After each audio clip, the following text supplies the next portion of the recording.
à la 2STV, à l'occasion donc du 12e anniversaire de ce drame du Diola, la projection de ce film. Et puis les membres de ce collectif sont sur le plateau avec Pape Mokhtar pour nous parler un peu de ce drame dont son film vient de vous retracer les grandes lignes. Alors, les membres du collectif des cadres casamançais qui sont avec nous aujourd'hui, il y a Moussa, il y a d'abord de gauche à droite sur le plateau, d'autres viendront.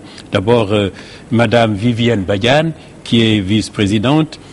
À côté d'elle, Moussa Cissé, qui est secrétaire général. Ensuite, Georges Lopez da Silva, secrétaire permanent.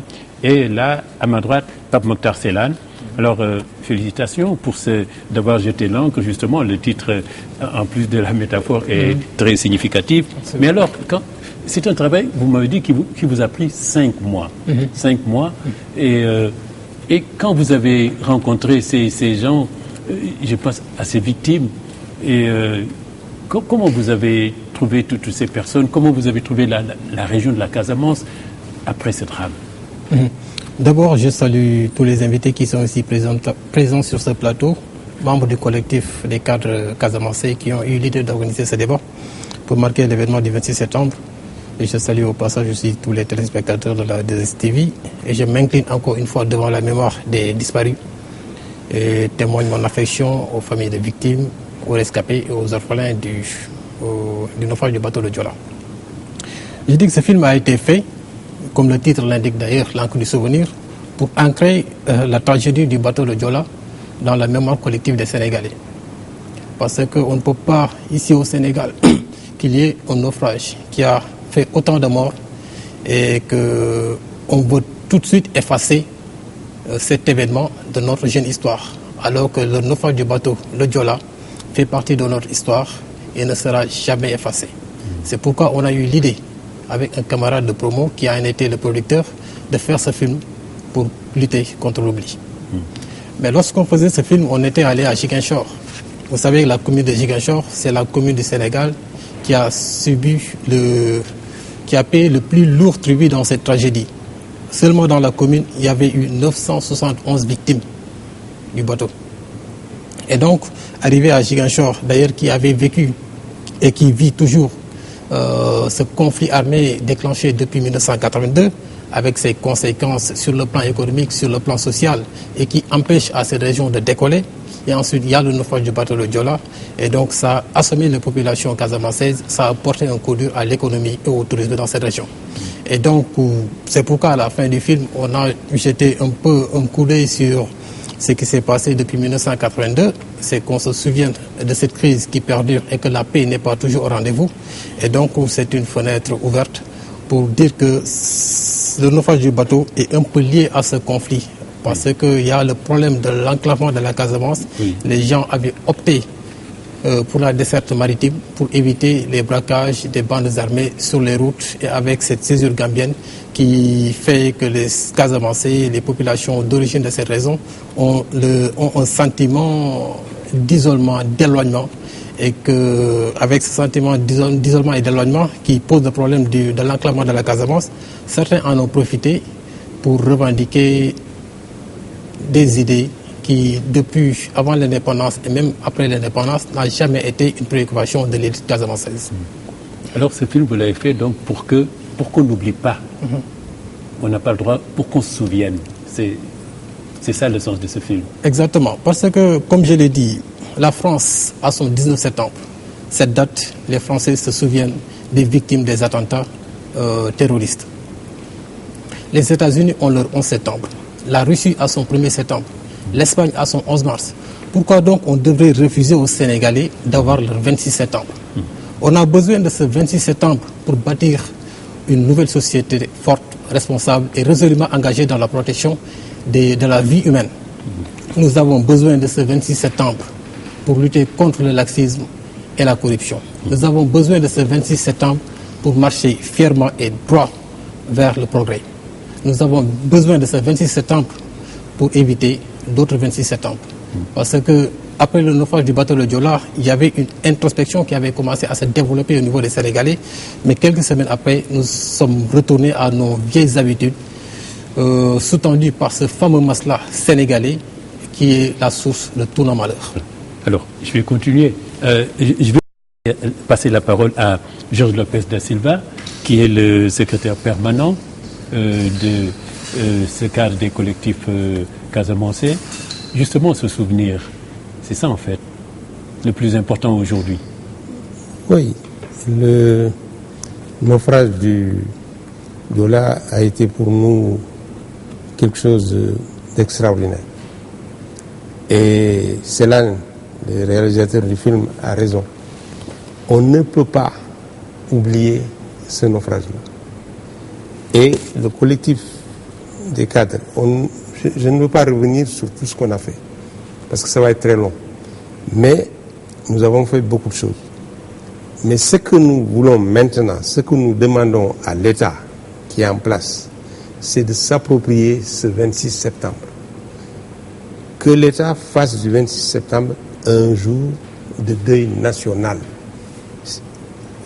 Le réalisateur a dit que Ziguinchor a perdu 971 personnes. C'est vrai.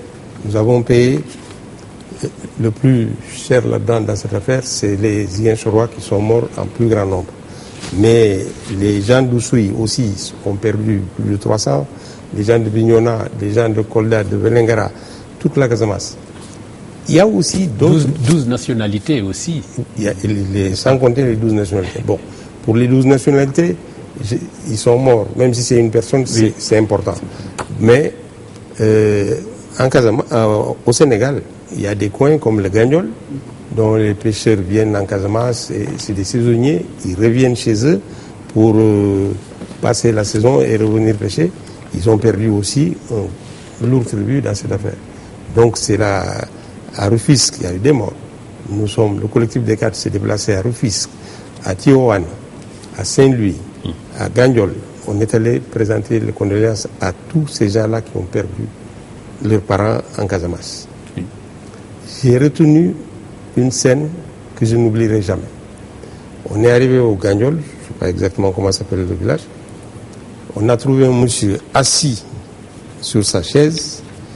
Il avait une petite machine électrogène qui dégageait un peu de bruit et qui donnait de l'électricité. Il était tout seul assis et il regardait le ciel. On est venu, on l'a salué. Je lui ai dit, yalla là, prends courage, etc., etc. Mais il était toujours silencieux. Il nous a dit, j'ai perdu toute ma famille. Ma femme et 7 enfants. Alors, quand on pense à ça, c'est pas la Casamance seulement, c'est tout le Sénégal qui est concerné. Et nous demandons vraiment, moi je pense que le chef de l'État a initié cette levée des couleurs le premier lundi de chaque mois. C'est un symbole extraordinaire. Mais nous souhaitons que le 26 septembre de chaque année, le Sénégal s'arrête 1 minute pour penser à ces gens-là qui nous ont quittés. C'est 2000 morts, 2000 plus. C'est important.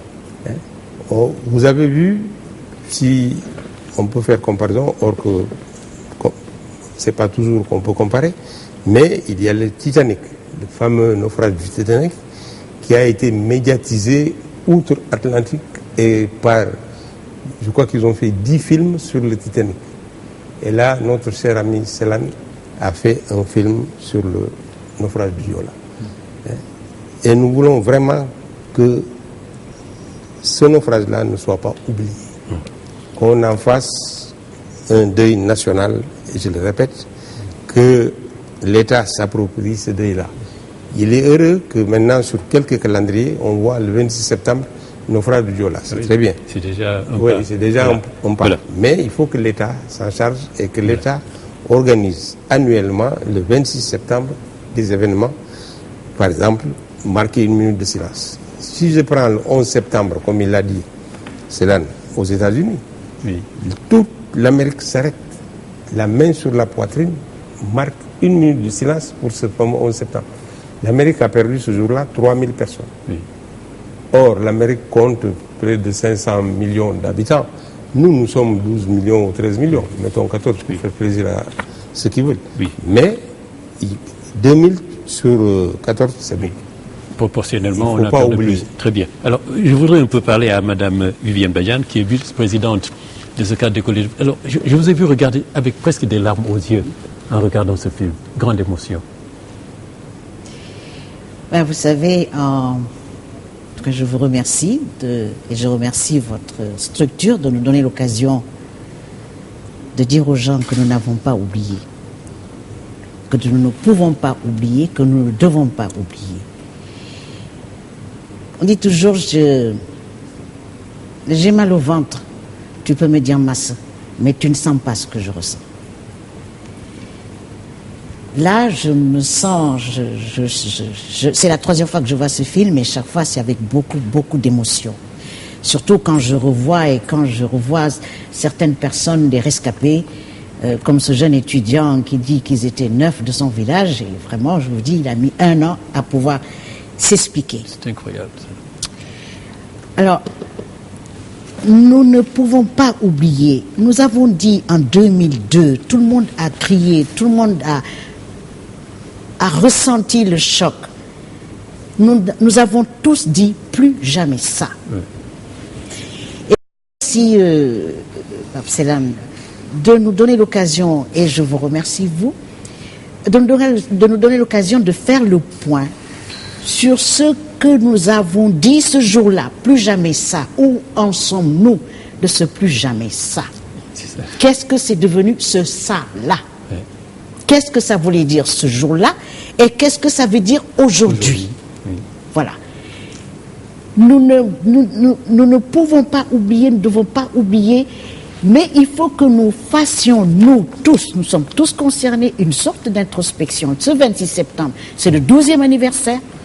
Il faut que nous sachions ce que nous avons fait pour que ça ne soit plus comme c'était ce jour-là. Oui. Vous pensez qu'avons-nous fait? Qu'un déclic doit être... déclenché. C'était un déclic ce jour-là. Oui. Ça l'a été pendant un certain temps. Qu'avons-nous fait? Qu'est-ce que nous avons fait de ça? Il faut tirer les leçons de toutes les expériences que nous avons dans notre vie. Oui. Et ça, c'est la vie de la nation, c'est la vie du Sénégal, c'est la vie des Sénégalais. Qu'avons-nous fait depuis 2002, 26 septembre? Qu'avons-nous fait? Si nous n'avons pas fait, que pouvons-nous faire? Oui, que devons-nous faire surtout? Que devons-nous faire? Okay. Merci. Mais devoir et pouvoir, c'est... Oui. Voilà. Oui. Merci. Alors, Moussa Cissé, secrétaire général de ce collectif. Oui, merci M. Khan. Je voudrais tout d'abord de même saluer vos téléspectateurs, mais également remercier, féliciter cela. Oui. Ce film est d'une importance capitale. Ce film devrait être diffusé très fréquemment au niveau des télévisions sénégalaises pour que l'objectif que nous visons tous, c'est-à-dire plus jamais ça, comme l'a dit Madame Viviane, mais également pour ne pas oublier. Il ne faut jamais oublier. Et quand on dit qu'il ne faut jamais oublier, il faut situer un peu les responsabilités. Les responsabilités, moi, je les situerai à 2 niveaux. Le premier niveau, c'est les pouvoirs publics. Oui. Voilà un bateau qui ne répondait pas à toutes les normes, oui, qui n'avait pas toutes les commodités, les garanties qu'il fallait, et que malgré tout, on a laissé naviguer. Ça, c'est une responsabilité extrêmement lourde. La deuxième chose par rapport à l'État, ce sont les engagements qui ont été pris. Des engagements en termes, je dirais, de sécurité. Comment faire pour que désormais, tous les bateaux qui auront à faire, je dirais, cette liaison Dakar-Ziguinchor, que tous ces navires-là présentent toutes les garanties nécessaires. Et quand on parle des garanties, c'est à la fois, je dirais, au point de vue de l'équipement du navire. Il faut que les équipements soient des équipements suffisants, nécessaires, mais également bien entretenus. Et qu'il n'y ait plus ce qui est arrivé avec quelqu'un, qu'on constate que tel dispositif ne fonctionne plus, alors qu'il devait fonctionner depuis. Oui. Ça, c'est vraiment de la responsabilité de l'État. Oui. Mais par rapport au navire. Mais par rapport également à la navigation elle-même. Par rapport à la navigation elle-même. Est-ce qu'il avait été question de dragage, et malheureusement ce dragage-là n'est toujours pas intervenu. Il a été question également de faire en sorte que la ligne, la liaison maritime puisse être suffisamment illuminée et que même la nuit, les navires puissent faire le fleuve. C'est vrai que ça a été fait, mais le dragage reste encore un problème majeur. Par rapport maintenant à tous les autres engagements, le film l'a bien montré, les orphelins. C'est très important. Voilà. Alors, je voudrais vous demander quand même, peut-être qu'on va en parler tout à l'heure, j'espère qu'il va venir nous rejoindre sur le plateau, Atab Bodian, qui est conseiller spécial. Parce que, qu'est-ce que le collectif, à l'occasion de ce drame, et après, qu'est-ce que le collectif a fait par rapport à cela? Cela est important. C'est vrai, aujourd'hui, vous marquez cette journée du souvenir pour qu'on n'oublie pas. Alors, je crois que dès le départ, Georges va y revenir, mais dès le départ, le collectif a pris ça pratiquement, je dirais, en charge. C'est-à-dire que le collectif s'est mobilisé dès le départ. Dès le 27 septembre 2002, dès l'annonce du naufrage, le collectif s'est précipité et a essayé de faire tout ce qu'il fallait pour aider les familles, aider également les rescapés. Et ensuite, par la suite maintenant, pour résoudre tous ces problèmes-là par rapport aux victimes, le collectif s'est également beaucoup investi personnellement, à partir de ses propres moyens, mais également à partir des actions qu'il a menées au niveau des pouvoirs publics. Et donc ça, beaucoup de réussite, on a eu beaucoup de réussite, notamment, Georges aura à le préciser, par rapport à l'indemnisation. Tout ça, ce sont des choses qui ont permis au collectif quand même d'être au cœur, je dirais, du dispositif de soutien, d'aide des familles pour vraiment les soulager un peu plus par rapport à tout ce qui a dû être fait par ailleurs. Parce que le collectif est particulièrement, disons, interpellé par cette tragédie. D'autant que votre credo, c'est la sécurité individuelle et collective. Cette sécurité, l'assurer, et cette sécurité qui découle forcément de la discipline. Et on sait, tout le monde le sait, ce drame, en grande partie, c'est l'indiscipline qui en est une des causes. Peut-être pas la cause essentielle, mais une des causes. Absolument, absolument. Je crois que de ce point de vue, il y a eu des appels qui ont été lancés plusieurs fois, à plusieurs occasions, mais surtout à chaque fois qu'il y a des à chaque anniversaire. Nous avons toujours lancé cet appel-là pour que les gens, d'une manière générale, soient plus rigoureux, soient moins cupides, soient plus disciplinés.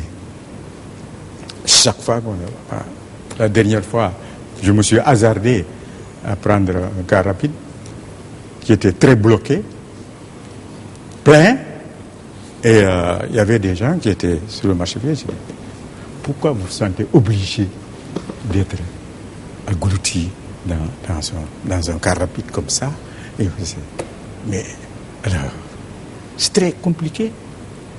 Ils vous disent, je suis en retard, je dois aller à l'école, je suis en retard, je dois aller au boulot, je suis en retard, etc.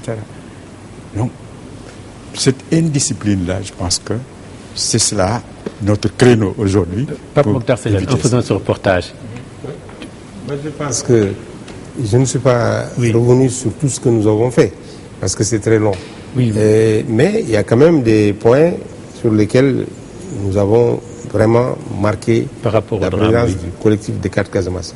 L'indemnisation, contrairement à ce que pense tout le monde, on l'a obtenue en faisant ça.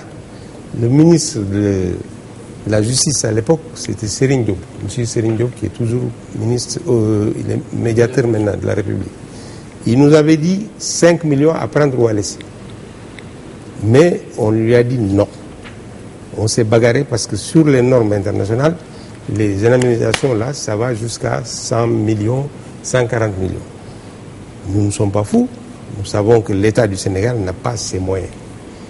Et nous avons discuté avec le président de la République d'antan, Maître Wade. On lui a dit qu'on ne peut pas accepter 5 millions, que c'est vraiment insuffisant pour les parents. Ça ne réparera rien du tout. Bon, il nous a dit honnêtement, vous dites qu'il y a 2000 morts.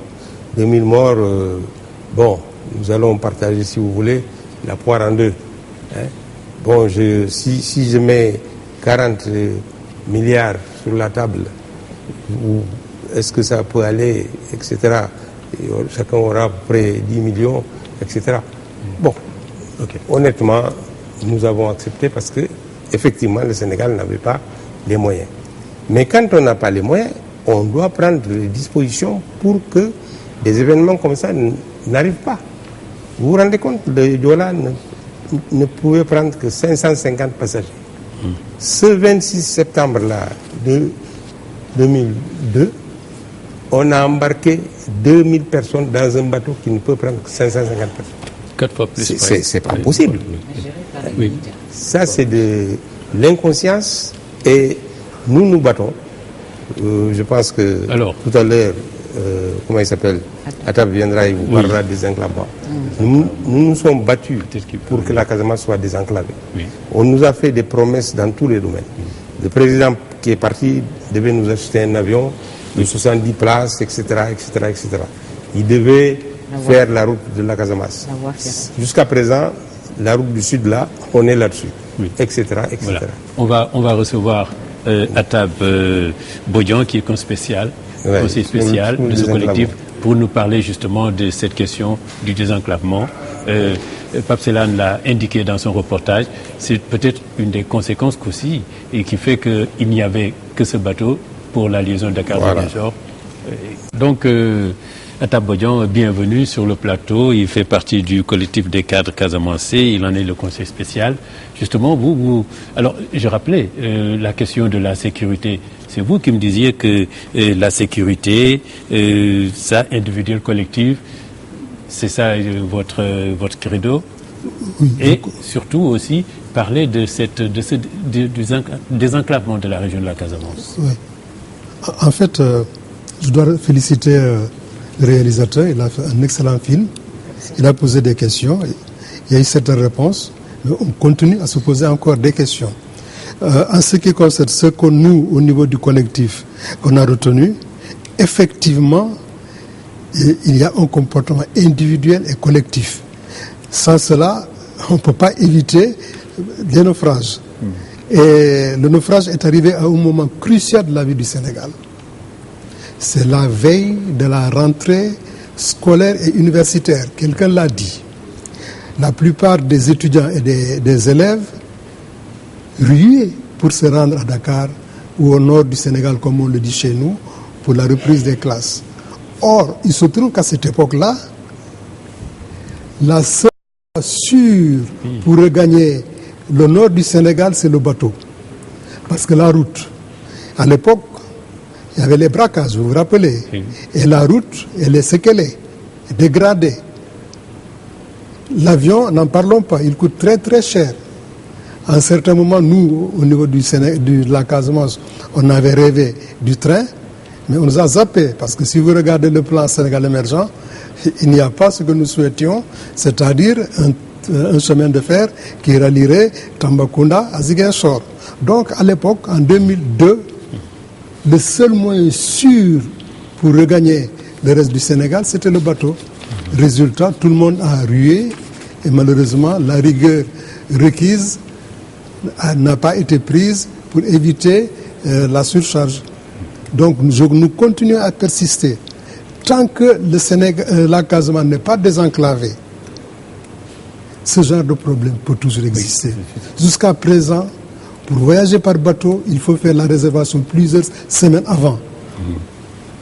Pourquoi? Parce que justement, la route, l'air, jusqu'à présent, ne peut pas répondre aux besoins des populations casamançaises. On avait parlé d'une route nationale 6 qui irait jusque là-bas. Elle est en cours. Elle est en cours. Elle est en cours. La route nationale est en cours.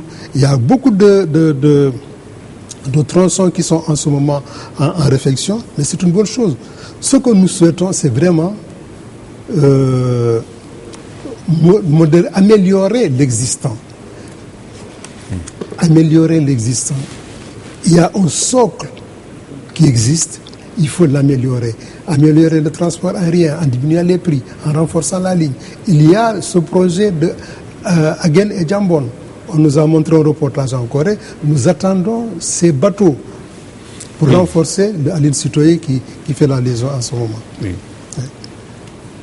En tout cas, nous considérons, nous souhaitons que vraiment cet aspect du désenclavement de la Casamance puisse être renforcé. Sans cela, les gens vont ruer vers le moyen le plus sûr, qui est en ce moment le bateau. Le bateau, voilà. Oui. C'est là. Oui, à propos du désenclavement de la Casamance, il faut tenir compte de deux aspects. Il y a le désenclavement interne et le désenclavement externe. Pour le désenclavement interne en Casamance, il y a des routes qui sont refaites, il y a d'autres qui sont construites. Mais la voie maritime, depuis presque après l'indépendance, a été la voie la plus privilégiée. Oui. Alors que cette voie-là, on peut le dire, elle a atteint ses limites.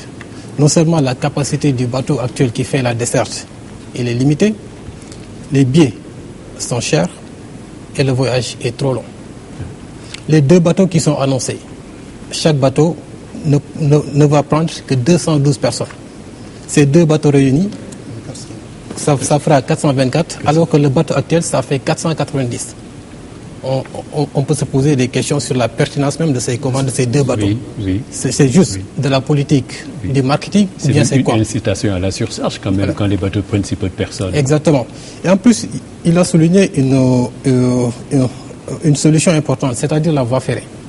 Vous savez que dans toutes les régions du Sénégal, que ce soit le nord, l'est, l'ouest et le centre, toutes ces zones-là sont traversées par le chemin de fer.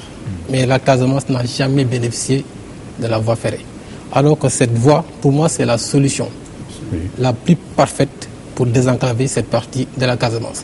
Si vous voyez dans les pays asiatiques, en Europe, mais il y a des trains qui roulent à 300 km/h. Si on avait ce train-là qui quitterait Dakar à 12 heures, avant 16 heures, tu seras à Ziguinchor. On ne parle plus de l'enclavement de la Casamance.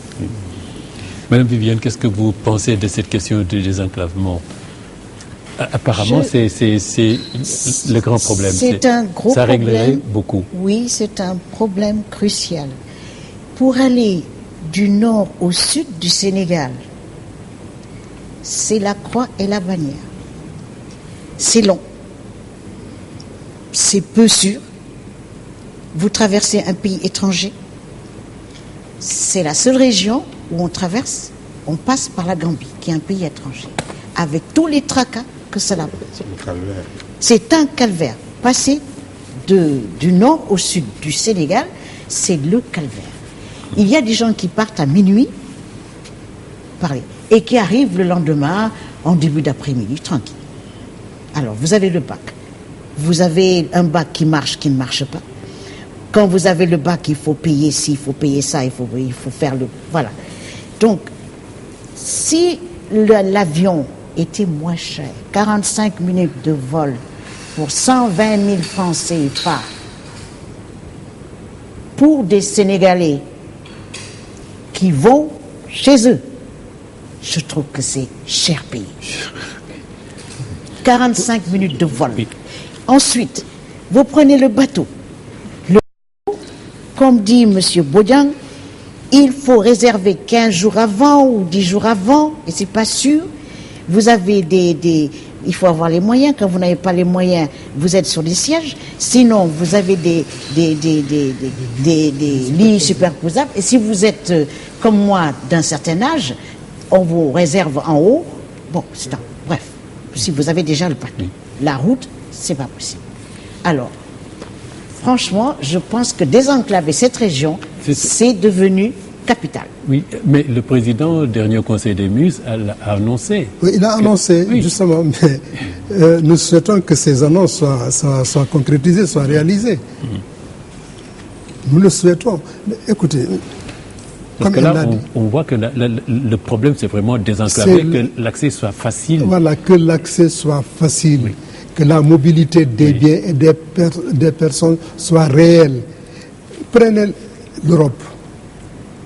Pour voyager, vous avez le choix entre le train, l'avion, la route. Oui. Vous avez le choix même pour réserver. Vous dites, moi, je dois réserver. Vous avez le choix pour le confort. Je prends la première classe pour être en confort. À tout moment, les gens bougent. Mais en Casamance, ce n'est pas le cas. Si 10 heures vous trouvent à Dakar, à 17 heures, vous ne pouvez pas être à Ziguinchor par la route. Ce n'est pas possible. Et beaucoup de Casamançais souffrent de cela. Vous avez un parent qui décède le matin à 10 heures. On vous annonce que l'enterrement, c'est à 17 heures. Si vous ne prenez pas l'avion, vous ratez l'enterrement, M. Khan. Ça fait mal. Les Casamançais en souffrent. Ça fait mal. Et nous le vivons quotidiennement. Le désenclavement, mais c'est le problème de toute la Casamance. Il faudrait désenclaver cette région. Nous vivons d'espoir et d'espérance. Nous vivons d'espoir, comme je l'ai dit. On s'est battu avec le président Wade. Il nous avait promis le chemin de fer. On a fait les études. Il nous a invités dans son palais. On nous a fait des projections. Nous avons vu les 3 gares régionales. Nous avons applaudi des 2 mains. Malheureusement, on nous a zappé dans le PSE. On nous a zappé, on a zappé la Casamance. Bon, peut-être que c'est pour le moment, mais en tout cas, nous souhaitons que tous les modes de transport, tous les modes de communication soient réalisés en Casamance, en commençant par le chemin de fer.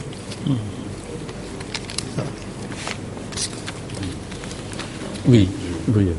Je voudrais juste ajouter que effectivement les 2 bateaux là sont très attendus. Vous les avez annoncés mi-août que les 2 bateaux allaient être réceptionnés en Corée.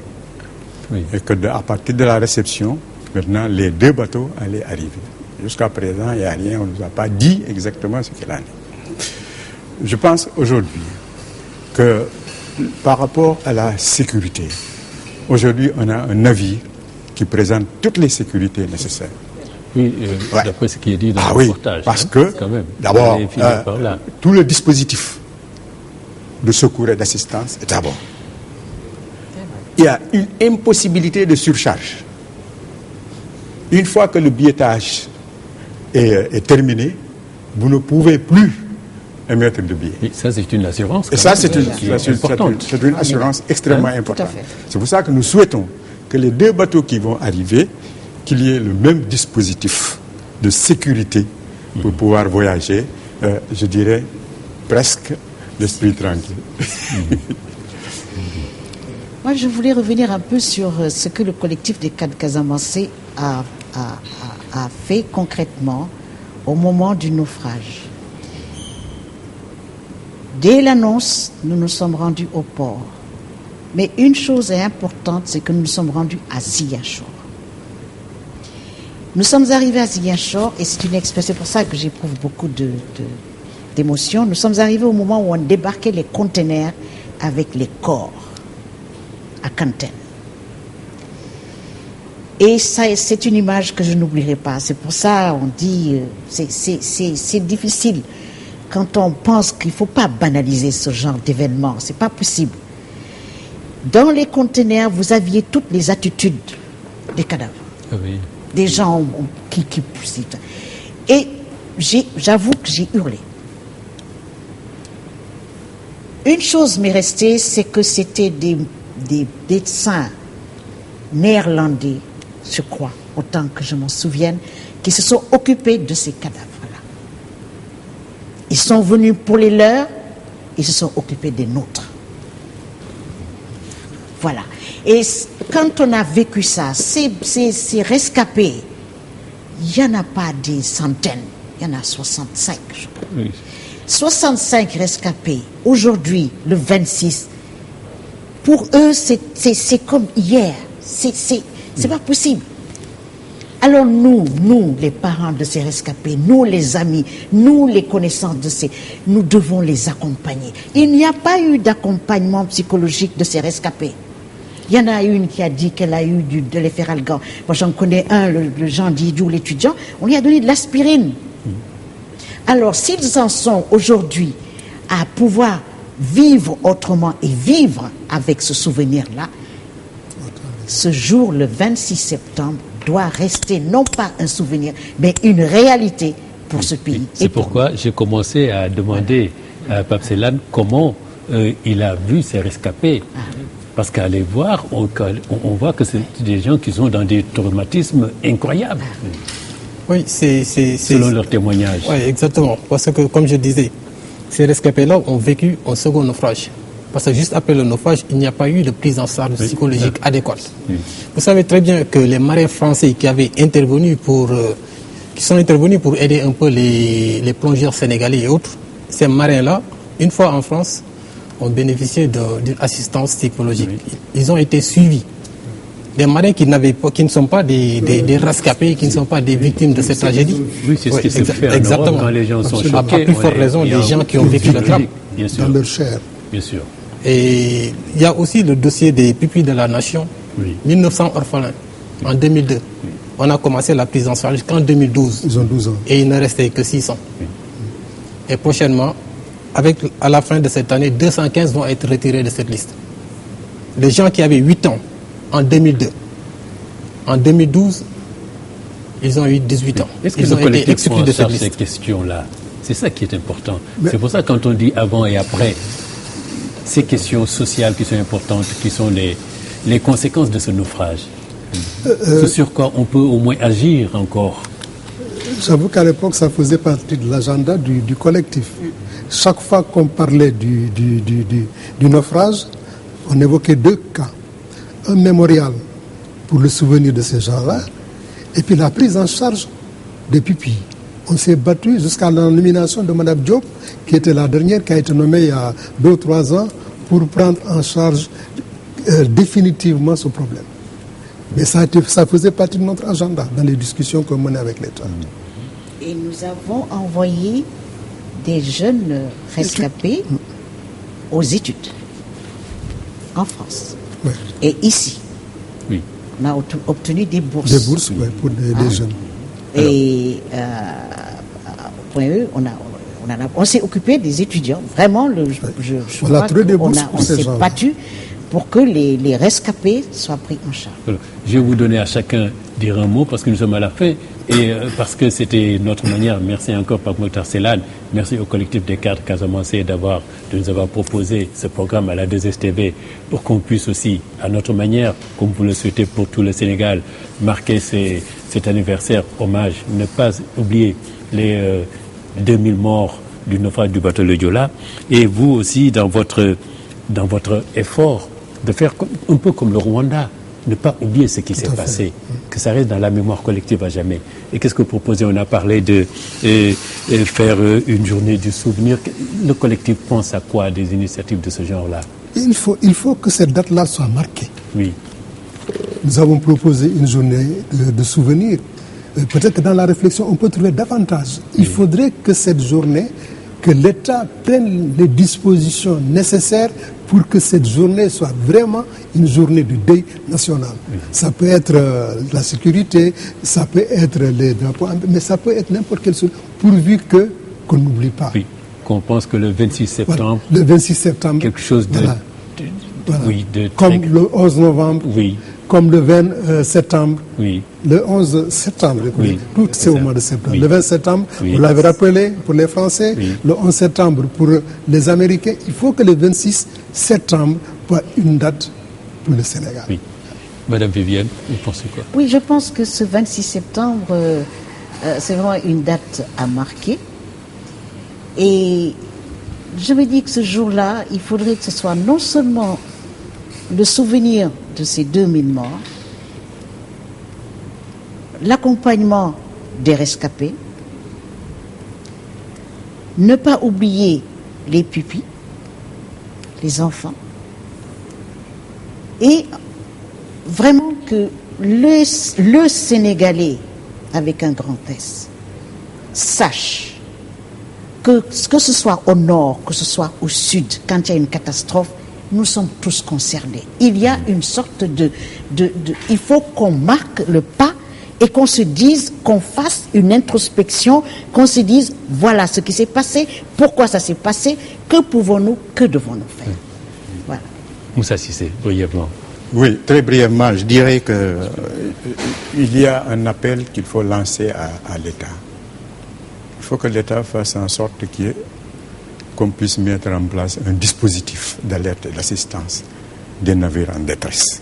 Et ça, malheureusement, on a constaté avec le Diola, c'est complètement désorganisé, c'est pas harmonisé et tout le monde ça va dans tous les sens. Et ça, c'est très important. Le collectif va faire en sorte que pour les autres, les anniversaires qui vont venir, prendre ses responsabilités pour que ce soit véritablement une journée de recueillement, de prière et que plus jamais les populations sénégalaises, je dirais partout même, n'oublient pas ce drame, ce naufrage. Oui, Pape Mokhtar Sellane aussi, un mot sur ça. Évidemment, vous avez produit ce film-là. Vous avez donné, comme les chanteurs ont sorti des chansons sur ce drame-là. Vous, c'est le film que vous avez produit en tant que journaliste, reporter. Oui, mais que la date du 26 septembre soit érigée comme journée nationale de prière, de recueillement et du souvenir. Mais aussi qu'il y ait aussi des mémorials dans toutes les villes qui sont touchées par ce drame. Il y a Saint-Louis, il y a Thiès, il y a Kaolack, il y a Kolda, il y a Dakar, il y a Ziguinchor, il y a Sédhiou et tous les autres départements de la région de Ziguinchor. Mais il faut aussi prendre en charge correctement les orphelins pupilles de la nation. Parce que ce sont des gens qui ont abandonné les études parce que leurs parents n'étaient pas là. Ce sont des gens qui ont abandonné les études parce qu'ils n'avaient pas les moyens de payer la scolarité. Donc il faut prendre ces orphelins pupilles de la nation en charge correctement pour que dans l'avenir, qu'ils puissent jouer leur rôle pleinement dans la société. Voilà. Et surtout ne pas oublier que cette nuit, il y a 12 ans, du 26 au 27 septembre, n'est-ce pas, 2000 personnes ont péri dans le naufrage du Diola. Faire comme ont fait les Rwandais, ne pas oublier, ne jamais oublier cela. C'est pour cela le collectif des cadres de Casamance nous a proposé, avec ces films L'encre du souvenir, venir pour qu'on se rappelle de ce drame. Alors, ceux qui étaient venus, il y a Madame Vivienne Badiane, qui est vice-présidente du collectif.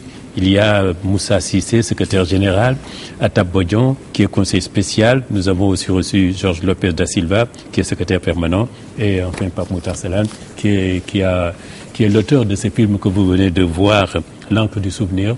Merci d'avoir, c'était pas un débat, c'était tout simplement une discussion pour qu'on se rappelle cette journée au cours cette nuit de naufrage qui a été marquée par la mort de 2000 victimes dans le bateau Le Diola et qui ont pour sépulture l'océan pour le moment. Merci de nous avoir prêté attention et passez une bonne fin de soirée sur la chaîne des STV. Au revoir.